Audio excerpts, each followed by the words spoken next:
I don't like it.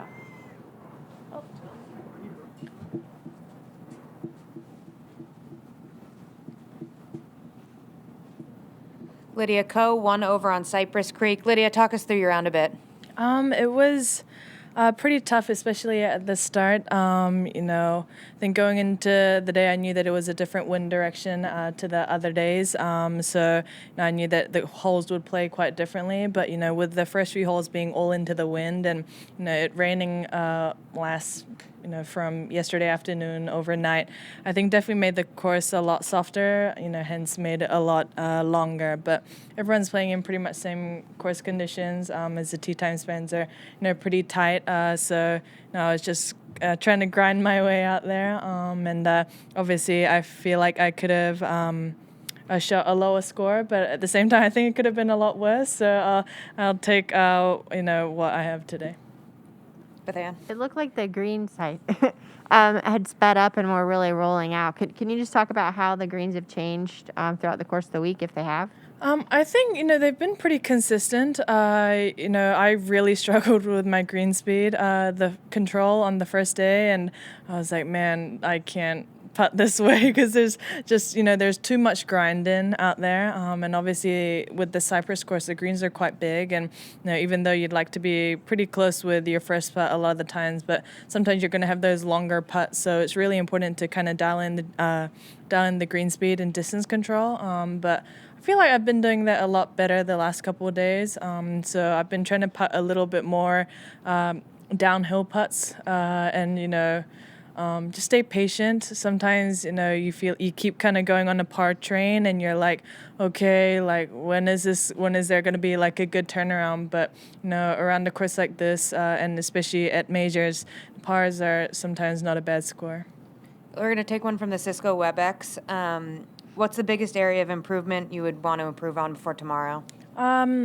Hopefully hit a few more fairways. I think that's super important. But it's been really tough today, with the rain yesterday. You're on the fairways and you've got, mud balls. And, I was talking to Les and we had one shot on number 2 and I was like, do I need to aim like on the next tee box for it to like move? But it's really hard because you don't it's not like there's an exact science, or maybe there is. I just don't know that, equation on how to factor mud balls, but everyone's, got the same thing. So there's just a lot of things to, judge. But I think patience is going to be a big key. With us playing a little earlier tomorrow, it's going to be pretty cold. So just keeping on the fairways definitely is going to make it easier to, hold the greens. What do you think it'll take tomorrow, and do you think you can be aggressive at all out here? I think definitely coming from behind, you're playing with a little bit more of an aggressive strategy compared to somebody that's probably trying to protect the lead or, run off with the lead. But, Hinako seems like she's doing an incredible job, and, she's also a major champion. So she's been out there, being out there like a smiling Cinderella. So I'm sure at points it's going to be, feel like it's going to be tough to, catch her. But I just got to go out there, focus on my game, and play the best golf I can. And, what happens outside of that is, I just got to accept what comes my way. Another one from the chat. How happy are you with your consistency in the majors this year? Probably going into the majors, I always say I want to be in contention as many times as possible, and I think this is probably the best stretch I've had in the majors outside of probably in 2016. But, I think the more times you put yourself in that position and in those kind of pressured conditions, I think the more you get used to it and, things go your way and you could be the one that's hosting the trophy at the end of the Sunday. But I think it is really important, not only in majors, but, in other events to just keep playing consistently. And if you keep putting yourself in that position, I feel like at some point, if it's your time, it's going to fall your way. What impresses you the most about Shibuno?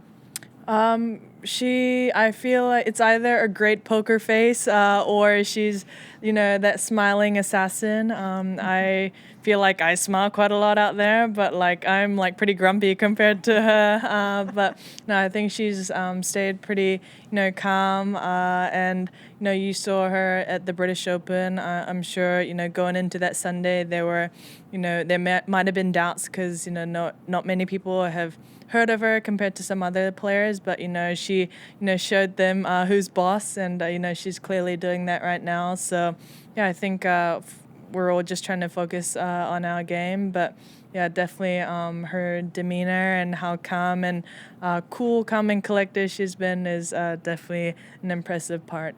Last question. Hi. You mentioned the cold being a factor. I'm just wondering how that changes, like, what you do before you even hit the range and how you warm up, and like if there are any things you'll do differently on the course to kind of combat that. I wore a lot of layers today. I have a former Prime Minister in New Zealand gave me a nickname called Onion because I played with him at once, and I kept stripping off my layers, and he was like, "Man, you're like an onion, like layer, taking a layer off, taking a layer off." I think you just have to stay, as warm as possible, but still be able to swing freely. Obviously, because there's a lot of rotation, you don't want to feel like you're really restricted. And when it's super cold, I'll have a hand warmer or something just to keep the hands from, getting tense and feeling cold. Cool. All Thank right. you. Good luck tomorrow. Thanks, Thank Lydia. you. Thank you.